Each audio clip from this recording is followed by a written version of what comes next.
So after that, she didn't even stay long. She died. So sorry. That was the first one. I didn't take long. I took in again. The same story. I carried again the pregnancy for 7 months. Preeclampsia. I had a stillbirth. The baby died. Another one died. I think the story repeated itself so many times. She survived again 1 week in the hospital. Died. The exact date. She was born. She was born. And the exact time Hope was born. Hope, I came from CS. Joseph can testify to this. Saa 10 na mtoto wangu alikufa saa 10.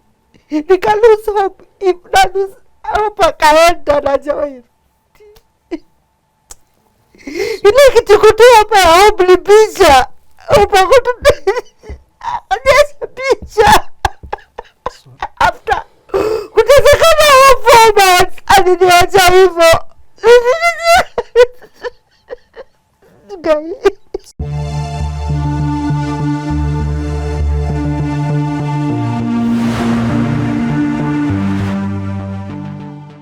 Tuko family, how are you doing? My name is Kingori Wangeshi and this is yet another episode of my story. Now, we are heading to Dagoretti North to hear this story. Imagine 2 heart surgeries, 6 CSs and 6 lost babies. That is the story of a couple we are just about to meet. Let's hear their story and how they are coping up with the situation. Just come with me.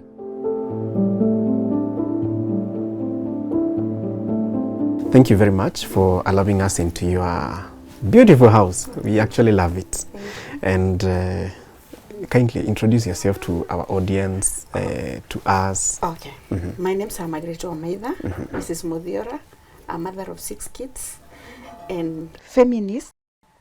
Yes. So now, Margaret, please tell us more about yourself. What do you do on a daily basis? Of course, you've said you're feminist, but we'd want to understand more what that entails. Okay. As I told you, I'm a feminist. I work with girls from the streets, a group of girls called Warembo Unique.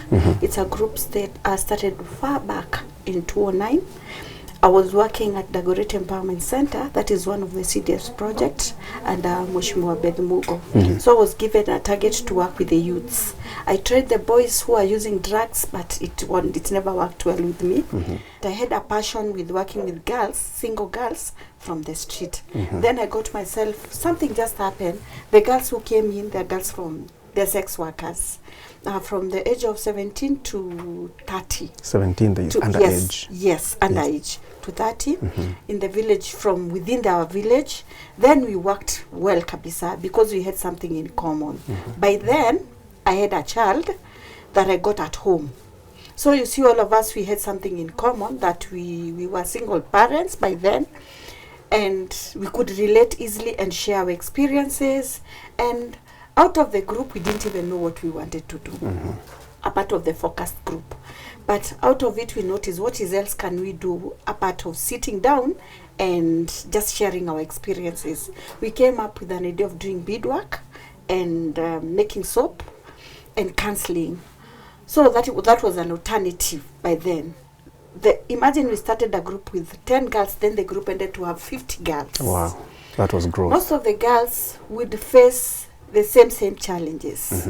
Rape, arrest, weird things that happens to them on the street. And our girls, most of them, they work within the Changaden. You know what is Changaden? Yes. Local Brule, Changa. Within our locality, we have 3 villages. Kawangware, Magedondi, and Gatina. All right. Those are the slums. We'll get back to that project because I know you're very passionate about it, and that is what you're doing currently. Yes. But before that, we're here because of your family story. Yes. Of course, you're Mrs. Muthiora. That means you're married to... Yes, I'm married to... Sorry, I had forgotten. I'm married to one handsome guy called Stephen Muthiora. Yes. And he's a chaplain and a pastor. Yes. And a friend. Wow. Yes, and we were blessed with 6 babies. How long have you been married? I've been married for the past 15 years. Wow, that's a long time. Imagine. Yes. And it's like yesterday. No, it has not been easy, but we thank God it's just by His grace. Yes. Yes. With so many challenges.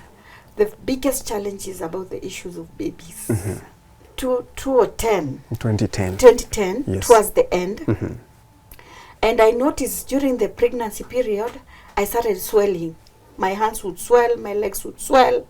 So one day I went to visit the doctor at the normal clinic for antenatal.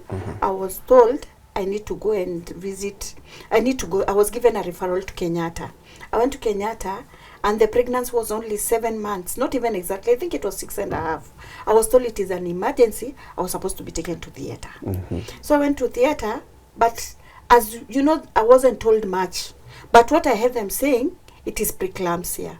And that was the reason of why my hands, everything was swelling, my mouth, each part of my body was swelling, and it was painful. Then, successful surgery, CS, the baby came out with low weight of 1 grams. In fact, it was 800 grams. The baby was, she had survived by then. She was taken to the incubator, survived for 21 days. Then one day she decided to go. Yeah. She's preterm? Preterm, yes, she was preterm. Taken to incubation? Incubation for 21 days. Yes. Then on the incubation, they noticed that she has developed a problem on her stomach. She could not swallow. She could not swallow. She could not be fed anything through her mouth. Then a surgeon came and said she was supposed to be taken for a surgery. That young? Yes. So she was supposed to boost the weight from the grams to 2.5. Something happened fishy. The baby started peeling the skin. Maybe the medicine was strong to her. But you see, in our government hospitals, we don't get an opportunity to get someone explaining to you what exactly happens to you. But because I was a young mother, so to me, what I did, I took the medicine and read. In fact, that was a nutritionist who came and prescribed that medicine to her. So we noticed, because she was being fed by the tubes, her skin was peeling off. So after that, she didn't even stay long. She died. So sorry. That was the first one. I didn't take long. I took in again. The same story. I carried again the pregnancy for 7 months. Preeclampsia. I had a stillbirth. The baby died. Another one died. As in, the story repeated itself so many times. Until I had friends who came through. I can't mention their names because of their titles. One of them told me, "Just history make too much. Let's look for the best gynecologist. I'll do everything for you." Yes. I know where she is. She knows the story. It's okay. She took me to... I've gone to all the gynecologists, I think. Now that pregnancy I carried the baby again to 7 normal things, 7 months again. Yes. Now this is the third one. 7 months at the amniotic fluid, at the baby started swallowing. I don't know how the doctor explained to me, because the head was big. The baby again died. Another stillbirth. Hey, that one I took a bit of break again. Now the fourth baby I carried. The baby was, now that one I carried until 8 months. Imagine, 8 months. Then one day we noticed the fetus were not moving. They were not moving. You know, when you just notice, you know, when you've lost babies, you become so sensitive with everything that happens to you. Yes. I noticed the fetus, you know, would touch and tick. I noticed this baby slowing down. I went to antenatal. I was told at here to ski heartbeat. Yes, the pressure again is high, and we can't even feel the heartbeats. I remember I came and told him, he was in a church. I went and told him, Doki amesema ati wasikia heartbeat. Then we went to Mbagathi. The first thing they did in Mbagathi, they told us to go for a scan. When we reached Mbagathi, they checked and they didn't feel the heartbeat, but they didn't want to tell me. They told me, and then you scan uko inje. So we went for scanning. We went, when we were sitting there, I felt as if the baby was moving. The baby had entangled himself with umbilical cord on the neck. Preeclampsia, now again the baby has tangled himself. Again, it's because of pressure, preeclampsia. So it's like it presses down I don't know what it does. But again, you see my body still swelling. Okay, that's the fourth one. Well, again, as usual, we leave the hospital to dispose the baby. Nothing much. They will even ask you questions. I don't know you say. You know, you are told everything. Sometimes people will... It's okay, Mama. You get people talking bad. Tadi gwoli ladiwa. Mini Mkikuyu, so somebody told me, Ati, I go and get old people to slaughter for me, God. They cleanse me. They carry me. As if they said Kikuyu, it's a curse. Not... It's okay. Take your time. Take your time. Sorry. Sir, It's okay. So, well, it has not been easy. I've been told things. But I remember there's someone who told me one day, and I'm sick. Somebody told me one day, ati wewe sasa unatakana kupelekwa kwa mganga. That's what they said. Yes. Unatakana kupelekwa kwa mganga. His story is too much. Somebody told me mimi ndo napeana watoto wangu. Oh no. Wewe ndo unapeana watoto hii. Oh. Sorry. Then I would go to church, sometimes pastors would even use the story against me. When kichwa ngumu ndio maana watoto wanakufa. Yes. You know, you Margaret, you are hard-headed. And that's why this thing happens to you. Now you ask yourself, how? If it's a condition, what guy? Me baka ifika ni mahali could not even confront anyone, I would not even have an argument with you when I'm pregnant. Because I don't want the argument to be ulichokoza mtu ama when kichwa ngumu. That's why this thing happened to you. Yes. So sometimes you'd keep your peace, and you imagine there's even one mad person. As I was going to work, he asked me, I used my mother tongue. He asked me, when you don't give birth, kyotashi yaraga.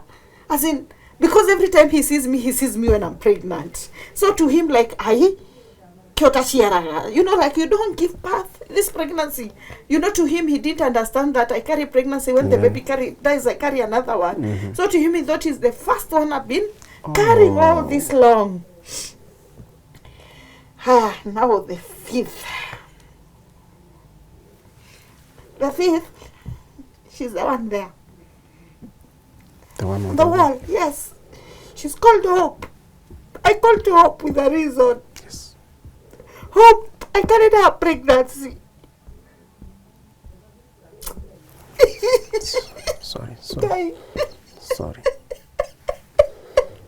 I carried Hope with a lot of problems. I wish God could have left Hope for me.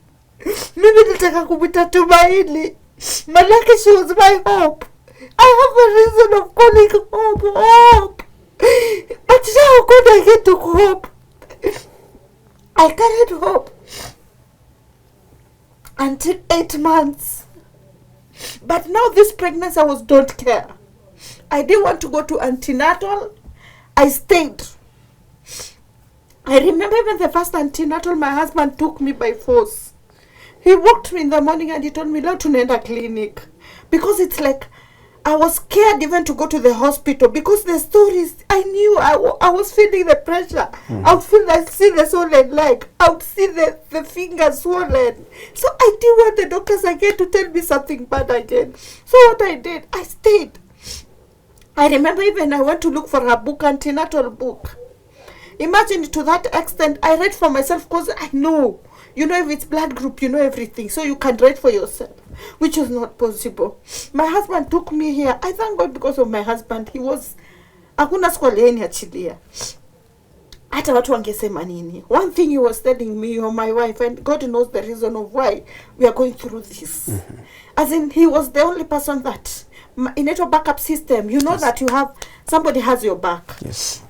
And you said he's your friend. Yeah, he's my best friend. By the way, my husband is my best friend. Wow. He's my best friend. Wow. We have so many things in common with him. So, we carried the pregnancy. I went to the hospital. I figured like this, I was told, no, you have to stay there. I stayed until I was taken to the surgery again. This time it was worse. The baby was 2.5 at 7 months. She came out, but my instincts told me there's something wrong with the baby. This time again, God has helped me to carry to that end, because sifikishagi hata mtoto afikagi hizo manino kilo, but now it's 2.5, meaning at least leo nitarudi nyumbani na mtoto. Yes. But remember, I have a surviving baby, so let's first talk for the ones who have gone. So see, I went for the surgery. I came out. I noticed my baby had 2 fingers, extra fingers. Something told me there was a problem with the baby. But on the way, they told me that I'll survive with a catheter for the rest of my life. Where was that? Yes, ndaishi na catheter for the rest of my life because bladder zangu zimekuwa loose kwa sababu ya kufanya operation sana. Yes. No, unajua kila daktari when the time you're done such as yes, kila mtu anakata mtoto na pali yuko. So it's a picking, it's the small one, but now the position of the baby, I think that's where they cut. I'm not sure of it, but I think. So I had so many cuts, So sijui nini happen. Wakaniambia nitakana catheter for the rest of my life. That was the worst news I was given. I've been given a baby, and now I have a baby, and again I have a condition. Yes. But God is faithful. I remember if there's any time I was honest with God, it is that time. I told God, ukuchukua mtoto wangu, na pia utanipea condition. So if there's anything that I'm not living in this hospital with, it's a catheter. You can't give me hope. Then I go home with a catheter. Sisi ni hustlers. None of us is we are all jobless. Ndenda kuhasolia aje mtoto wangu na catheter. But God is faithful. I stayed. Then one day I just told the doctor, wetu wa ikitu. Kama mkojo itamwagika, wacha imwagi. But I prayed, God answered my prayer because I didn't go home with the catheter. I think God had seen what was ahead of us. Because we got a baby who had a Down syndrome. With 2 tiny holes in the heart. Oh no. Hope was a blessing. She was honestly a blessing. But I never slept for the 4 months she survived. The word called sleep, it was a story. Because during the day, she would sleep. At night, she doesn't sleep. She had convulsions every single night for the 4 months she was alive. I gave birth 28 October, she died 28 January. Exactly the same time she was born. Exactly the same time Hope was born. Hope, I was going to the hospital every single night. At night. Mimi hata kuna siku nishaitoka nikakutana na wezi hapa nje. Luckily enough is that they know me. Mmoja akasema, Wama, kwani utaishi hivi? In fact, he asked me, dadako ni gani? Where are you going? I said, to the mgonjwa. It's true, it's almost dead because of that baby. Would go and maybe something bad would happen on the way. And she's having conversions. We went to all the hospitals we could have gone to until we had to wait back to Kenyatta. And we didn't know that she had Down syndrome. The time we went to Kenyatta, that is the time I remember they told me before my husband came. And I thank God for Kenyatta. I was treated vizuri kabisa. Kabisa, they explained to me. I think they read the history. Because every hospital I go, they always say, akona history mbaya. She has a bad history. So I knew nikona history mbaya. But now again, history mbaya na mtoto mgonjwa. So we went to Kenyatta. That is where I discovered she had Down syndrome. The doctor told me that, have you started clinic? I asked her, clinic here? She told me, you've not noticed that your baby is not normal. I said, how? The only thing I know is that this girl does not sleep. Hope she does not sleep. At night, she always gets convulsions. And her fever is crazy. The doctor told me ni kwa sababu hiyo condition yake. Then they explained to me the eyes and the face. They told me unaona vile yuko kuna sababu ako hivyo. And all the kids that have Down syndrome, it's G21, that is the way they are, and they have this condition. They always have heart conditions. So to me, I thought because the father had it, so that's why but it's not that way. It's because he had Down syndrome. He survived again 1 week in the hospital, died the exact date she was born. She was born. And the exact time Hope was born. Hope, I came from CS. Joseph can testify to this. Saa 10 na mtoto wangu alikufa saa 10. Nika lose hope. If na lose hope akaenda na joy. Ile kitu kutoa hapa ya hope ni picha. Hope akutu. Yes, picha. Sorry. After kutazakana wa formats aliniacha hivyo. Sorry. But 2013, God came through. We got baby Precious. Yes. Precious, she's alive. She's in school, grade 5. She's a great woman of God. She's our strength.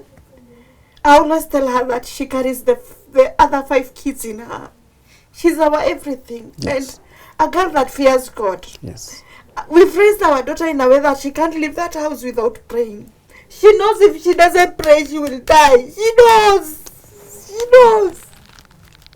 Hata tukikosana asubuhi, when she's going to school, she tells me, Mommy, don't forget to pray for me. Yes. If today my daughter has a pain in her finger, she'll tell you, Mommy, pray for me. And she saws how her sister suffered. That is how it has been. She's in grade 5 and she's in a school and very bright. Wow. And I pray for God to keep her. I call her the only pillar of God. Kabisa. God has to take care of her. Yes. Yes. So when people were talking all manner of things and telling you everything that they would imagine, how would you take it? Bali, I do you know, not even me alone. Somebody told my daughter, ati, unajua mamako anazaga watoto wanakufa. And she's so young. Yes, she knows. Precious knows. Watoto wa mama yake kufa. Until she told me juzi, mami usiipa za mtoto mwingine because sasa ni wewe utakufa. Mama sasa ni wewe utakufa na mimi sitaki kukulose. And she tells me, mami nikifikiria maneno ya watoto inaniuma sana. There's a day she told me that she called her sister Hope to sit with her next to the class. Yes, ati baby classmate wangu hakukua, so niliambia Hope akae hapo na nikampatia kitabu andike. Imagine that's what my daughter told me. And baby nilipea Hope. She's not there. She knows Hope is not there, but alimpea dadake kitabu andike. Ati mpaka ticheki kamchukua kitabu. Akamwambia ticho hajachukua kitabu ya Hope. Then she remembered. Then I had to explain to her. Hope ni angel. Now we don't see angels. They only protect you because we don't see them. So next time kumbuka tu anakuchunga hakai na wewe hapo. Then she told me, sawa mom. People, you know, when people call you, me, I don't carry small babies. I don't go for baby showers. Up to now. Mi hata mtu akazaa mi was baby mtoto wake. What if ndabeba mtu akufe? Watu watasema nini?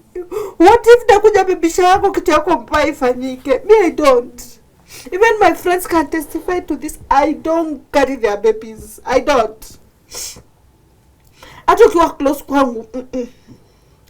I'm scared because watu washakupatia kijina, you're just a bad omen.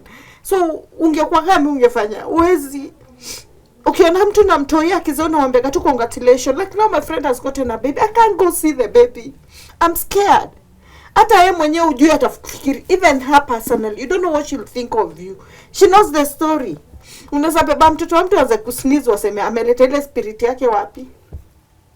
Me, I remember there's one of my friend who brought for me a pastor mwenye alikuwa mwendazimu. Alipikisha magoti hapa 1 hour.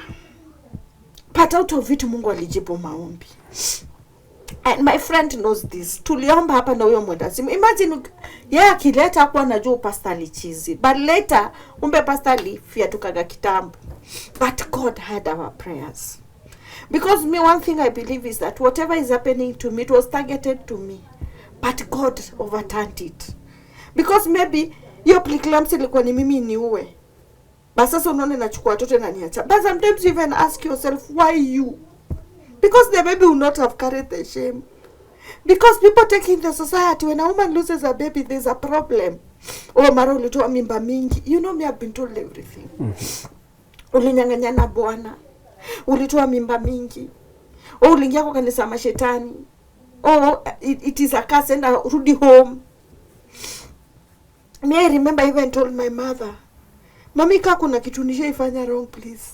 My mother told me, preeclampsia, it's a condition. Yes. It is not a curse. And have you gone to the hospital in between? For instance, now you're not carrying a baby. Have you gone to the hospital for a doctor to check you up? They always tell me it comes when you're pregnant. Yes. It's because you have something foreign in your baby, so it triggers the pressure. Because immediately after giving birth, my pressure is normal. Yes. So doctor said there is no treatment for unless for you that get condition. the what do you call it? Just get supplements.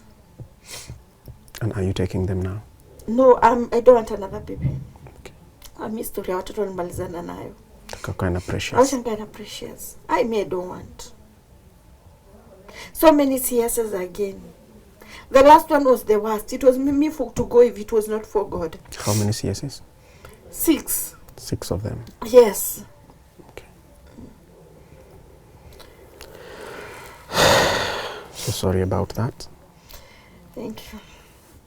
And is that what gave you now the motivation to continue helping girls? Yes, kabisa. Me, I love kids, and I hate seeing a woman suffering with a baby. I honestly, even them, they know. All my friends know. Even the girls I work with. My first priority is the kid. Mtoto amekula. So even now, as we speak, see, I'm still working with those girls. The small we get, this house is like a, nakwambia aje, nika a center. This house is like a center. You'll get all manner of girls coming here. The little we have, we share. If we don't have, we don't have. Like now, we only have one alternative of selling water. As we speak now, there's one girl who is selling there, and she's a single mother at the age of 19, I think 19 or 18. Yes. Okay. And just allow me to ask you whether all the challenges that you've gone through, especially losing your babies, has that shaken your faith in God? Sometimes it does. You know, as a person it will. Because the first thing you ask God, mbona tunakubaligi? Niyapitie haya. But one thing I know with God, He says He'll never lay on you a load that is too heavy for you to carry. Absolutely. I know God. In heaven He knows that He's proud of me. Hakuna siku nishasema ndachana na huyu Mungu.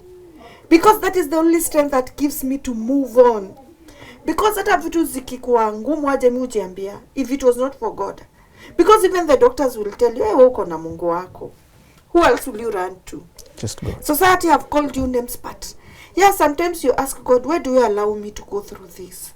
Baka ifika mahali usikia someone baby is sick, you're like, asiwe akufe. You know, hata yasikia venye mimi usikia. But unaona unasema, hata siwezi taka mzazi wowote kwa hii dunia akapoteza mtoto.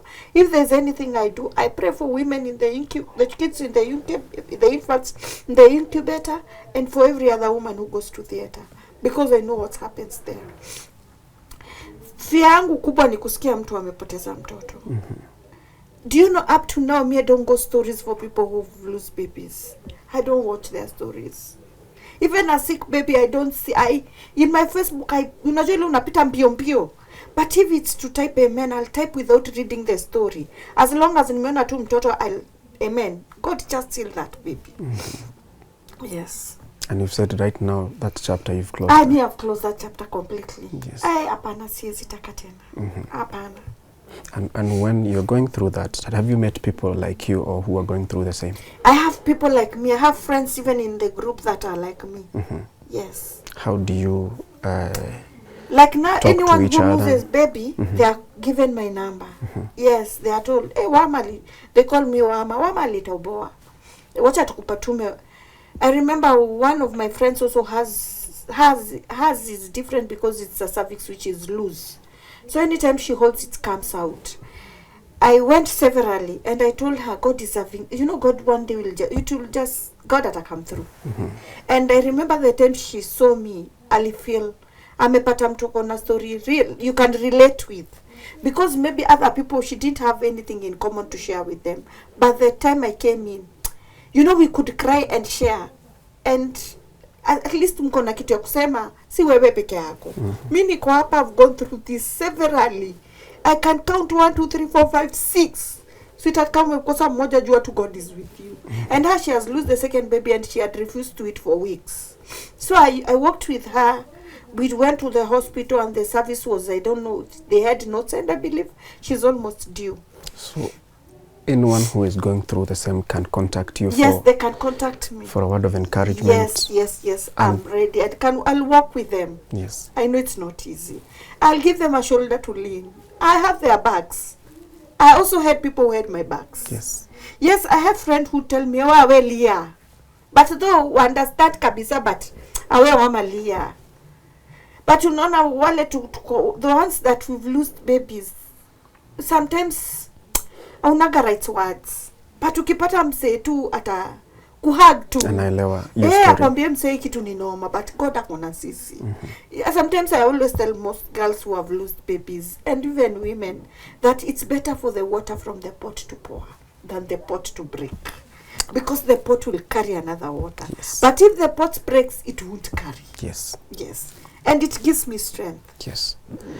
By the time you're getting to carry the first, the second, up to third, let's even talk about the fifth pregnancy, it means you are so much yearning to have a baby. Yes. How important was a baby in your marriage? Very important. Though my husband never showed me ati bila mtoi utaishi kwa ndoa. But as a woman, how proud of a woman is a baby. I used to shop.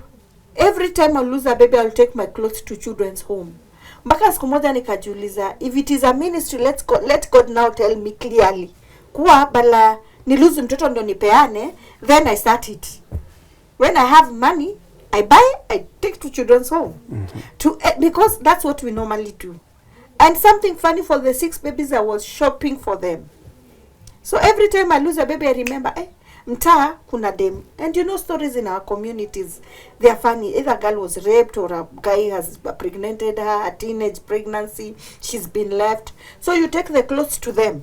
And to something funny, I never thought of wakivalisha, because hujavalisha mtoto. But I would even ask, naje nikikupatia nguo za mtoi, unajua kuna mtu unaweza pea kuna mambo.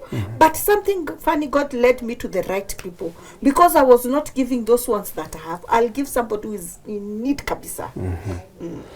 And is adoption an option that you're looking at? At the moment, no. I'm good to go. Yes. Precious is everything. Wale wengine. I always tell her, mom, utazaa watoto 6. And not that it is a curse or anything. We just we make a joke with it. Yes. Yes. Like she will carry. And I tell her, ukikumbuka siku moja umzae Hope. Ukikumbuka Samuel. Because I could be having 4 boys and 2 girls. Oh. Yes. Okay. So I always tell her, unajua mandugu zako ni wengi na dada zako ni wengi.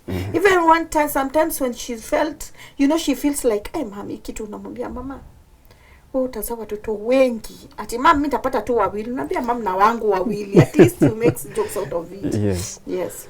All right. So now, can we talk a little about your project, how you work with the girls? Yes. So that we can also talk to your husband. Okay. And understand, because you've mentioned that he has a heart condition. Yes. So we can hear it from the horse's mouth. Warembo, it's called Warembo Unique. The reason of why we call them Warembo Unique, because there's uniqueness in them. When you listen to their stories, somebody was raped, mwingine alipatiwa mimba akachi, hata ajui baba mtoto ni nani. But when we have we call focus group, when we sit down and share, somebody feels you have their backs. I think ile pali tumefika sasa ni mtu tu ku have back yako. And tell them, hata kama hakuna, the small we have we share. Like now we have a water tank, one water tank that all the girls, the 30 of them, wanakuja hapo kuza maji. At least uko sure msichana akitoka hapo anapata food hiyo siku. Na ataenda roadi, because we call the street roadi. They won't go to roadi. They won't go to Changaden. At least you've given them an alternative. Yes. With time, atachoka, and you tell them, I always tell them, there are more beautiful girls who have been born. So wewe ni you are beautiful flower today, but you'll wither. Somebody will go buy a new flower. So can we think about sisi wenyewe tujijenge wenyewe? Some will even tell you, nilitaka kutupa mtoi, nilitaka kutoa ball. So with the experience I've gone through, I'm able to bring them back together and tell them, Mungu amekubariki na mtoto. You know, there's a time I even told one of my girls, wanna complain. I even asked God, mbona kunipea mtoto wa huyu? As in, me I'm able at least kununulia mtoto diaper. So God amenipea watoto wenye mimba ya diaper wengi na hata sio wangu. Because dem akikosa diaper, mtu yake wa msik ni hapa. Mtu akichapwa ni hapa. So me I have so many, by the time we mama yao, I have so many kids outside here. Watoto, and I think it gives me strength to move. Because 30 girls wakikuita mama kila siku, mwambia God, unaweza kuulikuwa unaninyima wale watoto ndio nichukushughulikia hao. Oh, yes. Na hawa wanahitaji attention yangu sana, because you'll get somebody who was raped. There's one of my girls who was raped na katolewa mimba. Waniambie huyo mamake ni nani? And she's a total orphan. So mimi ndo mamake. So akikama lia niambia ama kuna noma, mimi ndo mama yao. Na wananifanyaga napata reason nyingine ya kuishi. Yes. Yes.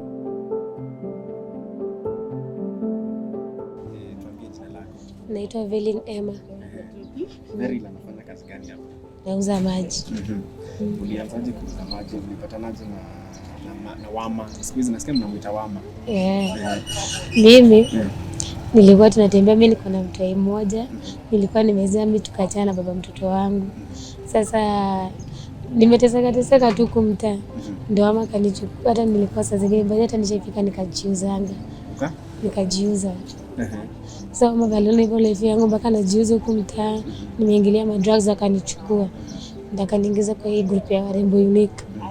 Kuniingiza tuko mademu wengi, ndio akatengeneza hii nini ya maji. Sasa sisi tunauzanga maji, anatujenga. Sasa badala ya kujiuza tunauza maji. Unapata pesa kwa njia beta. Anapata pesa kwa njia beta sana. Ametuchange by the sana, tuko wengi. Na kila mtu kuna different story yake. Na mnafeel kwa much better than ametusaidia sana sana, ni mama mpoa sana. Ametusaidia tu sana, yani kama si yeye life. Hata kwanza kama mimi msaida sijui ningekuwa na kaje. Hata anatupeleka mpaka mradi mwingine, saa zingine anatupeleka training, tunasoma, tunapata tu kwa kitu. Atuachangi. Ni mama ropoa sana.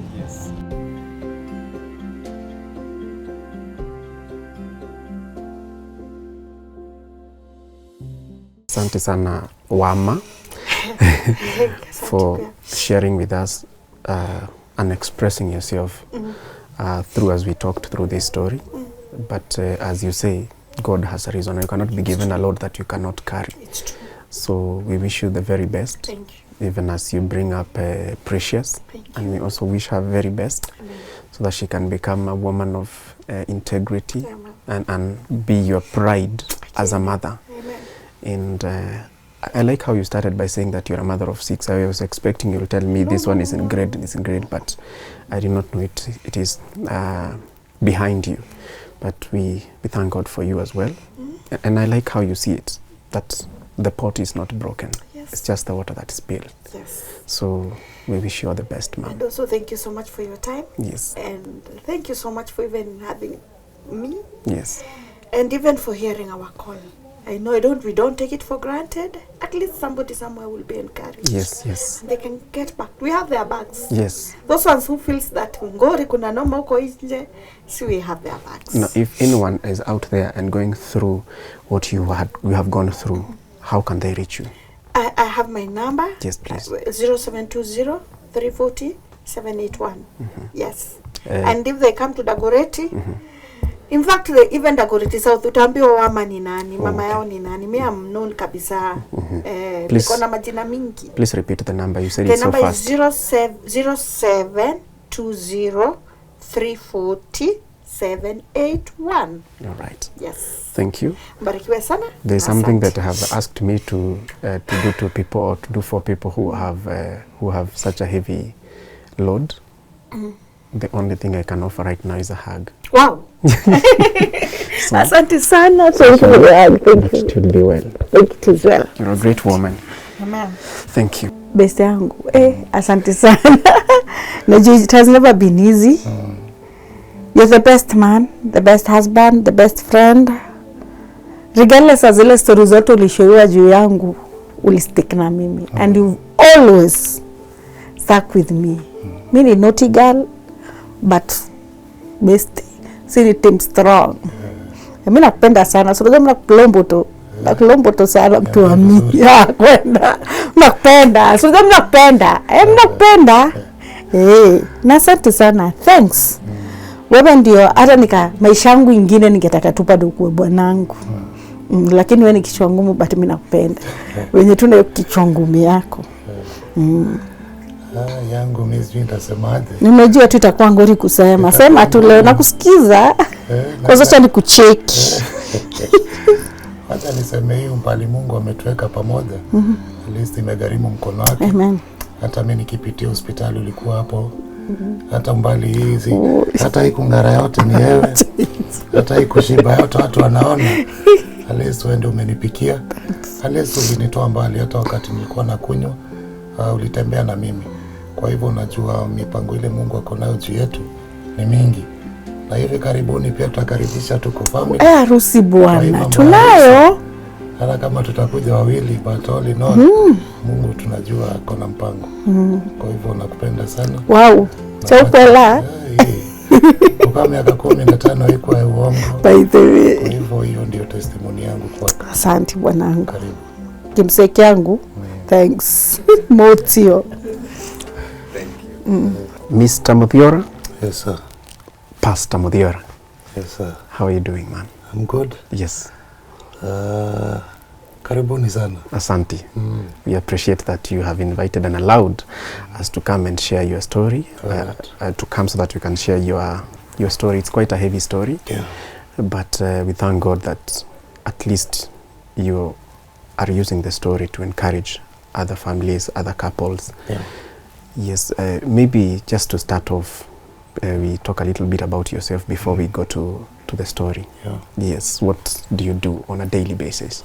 Basically, as you have heard, my name is Stephen Muthiora. I'm a chaplain.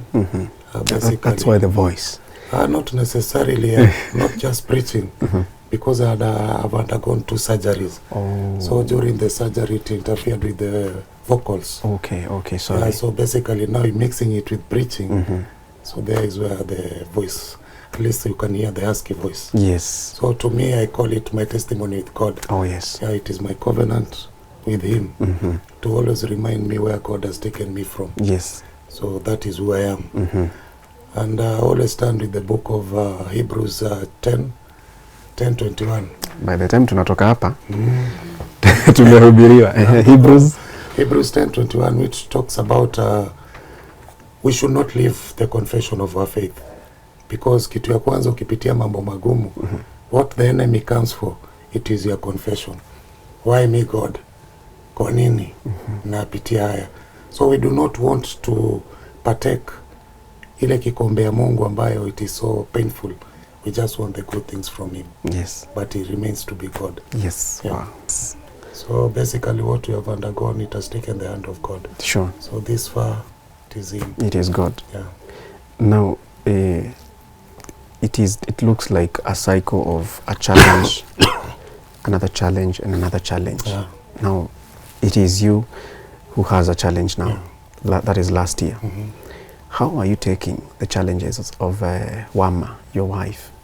Let me start here. There are 2 things during that journey. At least I want to encourage the viewers. There are 2 things which happened. Number 1, there was a time when I went to see the baby. It was one of the babies who was put inside an incubator. The doctors whatever story they gave me today was not the same one they are giving me the next day. So now I was going to the same doctor. Doctor, what is happening? He gives me a story. He tells me, go and come back tomorrow. He's telling me the baby is improving, but what I see was something else. The baby, at least the health was not getting better. Ilikuwa tu inaenda ikiwa worse. So it reached a point they were seeing me and running away. You know, I've given you all the stories. Yes. Telling me the baby is improving, but there is no such thing. So there was a time I went to where the baby was. Everyone ran away from me because now I've reached my end. One lady who was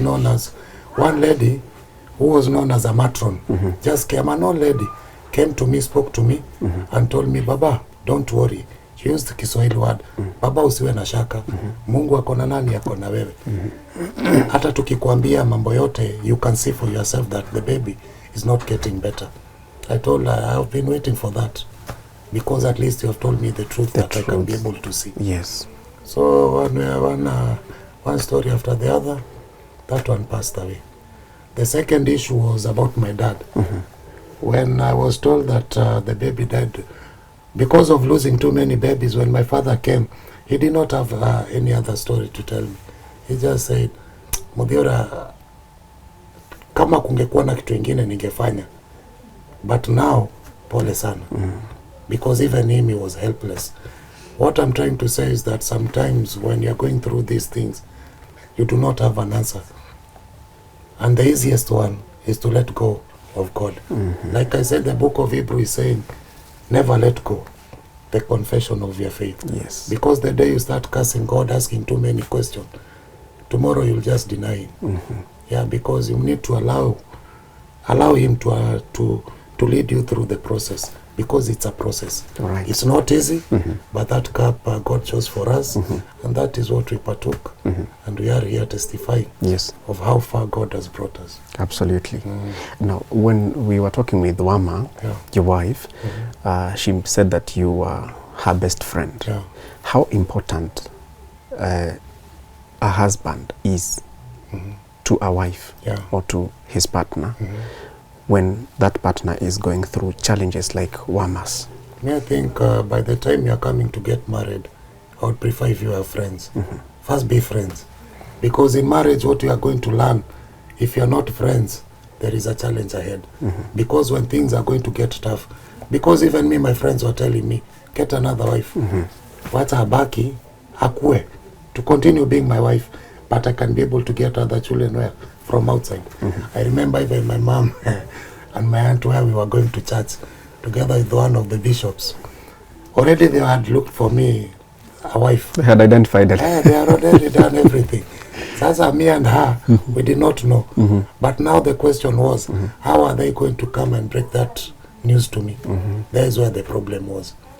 So by the time we knew, tukambia mchezo hatutaki.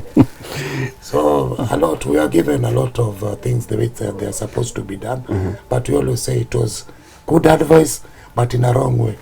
You know, David tried to bring the Ark of Covenant back to Jerusalem, but he used the wrong means, but the intention was good. So even then they had the right intention, but doing it in a wrong way. So I would say that, number one, be friends, even by the time we are getting into marriage, because challenges are going to come. Love is not going to be there. Love, you want to be there. What you are going to remain with is friendship. So when the challenges come, you are going to know exactly, are they this, is it love or is it challenges which you are going to go through? Because majority of the marriages do not stand these days because of very simple thing. When we met, things were okay. But when challenges come, now hapo kila mtu anataka kwenda njia yake. Yeah. Thank you for that word of advice. You had mentioned to me before we began that you do not usually bring these babies home. Yeah. Talk to us more about that. By the time we were losing these babies, we did not have money to come and do a proper burial. The only baby whom we buried was Baby Hope, because Baby Hope we had already come with her na kaingia katika nyumba. But the other ones were, at least walikuwa nakufia in the hospital, So we were saying to ourselves, tumepoteza wengi, so we need not go back to the community and start disturbing them again. So we could pay the hospital to just go and dispose of the baby. So what we could do is just hold the baby, pray together, and just tie with those baby shows and just leave it there for the hospital to go and dispose. So I would say that we never buried our babies. And at that point, what would be going through your mind as you come back home, knowing that you had taken your wife to the hospital so that she can bring back a baby, or you can come back home with a baby? Yeah. But now you're coming empty-handed. What would be going through your mind at that point? Basically, I was empty in my head. Because now, things were two things. Either I deny God and tell him. And remember, when we are going all these things, I'm preaching. I'm a minister of God. Yes. I'm telling people that God can do it. But whatever I'm going through in my own house, it is pure fire. And that is why that book of Hebrews was strengthening us. It is either you continue holding that confession or you let go. It is two things. Either you let go or continue holding on to God. So whatever was strengthening us, it's the word of God. But apart from that, you just feel defeated. Because now, when you meet with people, they start telling you congratulations. Yeah, they don't know the baby has already died. But when they tell you, asante, because what are you supposed to say? It is not one person you are telling again and again that you have lost a baby. Ni watu tofauti wanakuambia congratulations. So what will you do? You just accept. Now baadaye is when they are hearing from other community members that mwingine aliniambia, Modhi wewe ni mbaya. Yani nakuambia congratulations instead of telling me what has happened. You just act like everything is okay. But I had to tell them, what am I supposed to say? But I need to ask, you sound like a very strong person, despite what you've gone through with your wife. What keeps you going? Number one, friends, family, and the word of God. Yes. Because if we did not have people who stood with us, I think we could have denied Christ a long time ago and just go our way. So number one, you need friends or people who are going to stand with you. Because the church used to come here, we just pray, naimba, they encourage you, wanakupatia time, you mourn, you know. So the church stood with me and even community members. The other thing, you need to be grounded in the word of God. Because remember, if you are preaching, me always say this, if you are a thief, when you turn away from stealing, where do you run to? To the church. Now, you are a minister of God. Sasa mmekosana na Mungu, eh? Where do you run to? Where do you run to? Nowhere. Nowhere. And he's everywhere. Yeah, it's either you are going to stand and sit at his feet and accept whatever you are going through and allow him to take you through the process, or you just deny him. So for a priest, it becomes whatever we call about becomes quite different. Yeah. I also understand that you are now engaging in some community work. What is it? Basically, we started a CBO. This 2023 is known as Chaplaincy of Hope CBO. Basically, what we do, we actually do two things majorly. Number one is fight for the rights of the boy child. Because the boy child has already been forgotten. Unaambia wewe jikaze kisabuni. Because whatever I went through, I was being told, you are the man, you just be strong. But inside, I was really broken. I did not have somebody to tell whatever I was going through. Number two, what we do at the CBO, we deal with ex-convicts. I've been a chairman of community policing in my area, and when we're interacting with the police, with the community, and one of the things that we noticed, there was a gap. Kuna ile ambayo tunaita kifungo. You are sentenced to, but you do not go to jail. You are sentenced outside. Ile kifungo ya nje. What happens? Unatumwa kwa chief. When you come to the office of the chief, at least now you'll be reporting each and every day. I noticed that there was a gap between when you are coming out of jail and when you are coming back to the community. We saw that there was a gap. No one works with the ex-convicts. Ukitoka niwe na nini na Mungu wako. Number two, there was a problem that when the ex-convict comes back to the community, depending on the type of crime that they had done, kuna kuwa ya kwamba lazima kuwe na reconciliation, especially between you and the parents. There are some parents who do not want to see their children after they have come out of jail, depending on the type of crime walikuwa wamefanya. The other reconciliation which needs to be done, it's you and the community, because you did this thing in a particular setting. Yes. So where we are coming in as chaplains of hope, we come to bridge the gap between you and the community, between you and the parents. And the background which you are coming from as chaplains, ours we also do spiritual counseling. Na tunatembea na wewe. The other thing that we are doing is that we are still looking for partners who are coming still on board, at least for those 3 months. Tunakutafutia nyumba, either it is for 1,500, na tunakutafutia kagas, kameko, something to just start small. To start for the first 3 months, at least unapata a start off. Because wengi wanatoka after 30 years, 20 years, nowhere to start. They don't know any other thing. So inakuwa worse when wazazi wanakureject. It becomes even worse. Yeah, because now, where will you go to? Majority wanarudi wapi? Kwa mbogi. They call it mbogi hapa mtaani. Unarudi kwa jeshi yako. The one ambao ulikuwa unaiba nao, you go back to them. So what happens next? The next thing you'll be shot. The next thing utapatana na mob na watakuja kukuchoma. So hii miezi 3 we work with you. And even hata ikiisha, hatukuachi. You become a member to strengthen another one mwenye atatoka. Because if you have undergone a particular challenge, you'll be better off to speak of. Absolutely. Please yaienda jela. But wewe tukikusaidia, you'll be able to work with somebody who has been there even better as compared to me. Na integration itakuwa much better. Itakuwa rahisi. Yeah, because now you understand umetoka wapi, pale huko na mahali unaenda. All right. Yeah. Thank you so much. We appreciate you sharing with us. Yes. And now I don't want to say sorry because umesema hiyo word. Yeah, so just move on. Don't lose your hope, as you say. Do not lose the confession of your faith, and be there for Mama.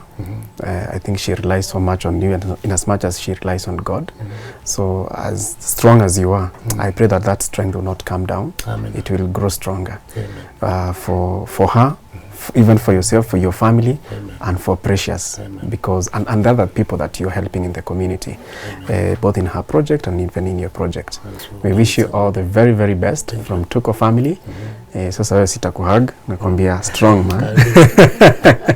Yes, thank you very much. Thank you for sharing with us. Thank you. Yes. Karibu.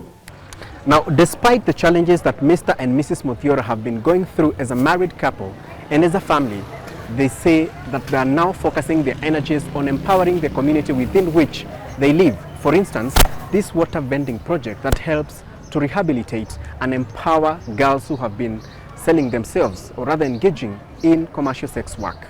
And that is their story. I hope you've learned something from them. My name is Kingori Wangeshi for Tuko. Remember to like, share and comment on this video. Thank you.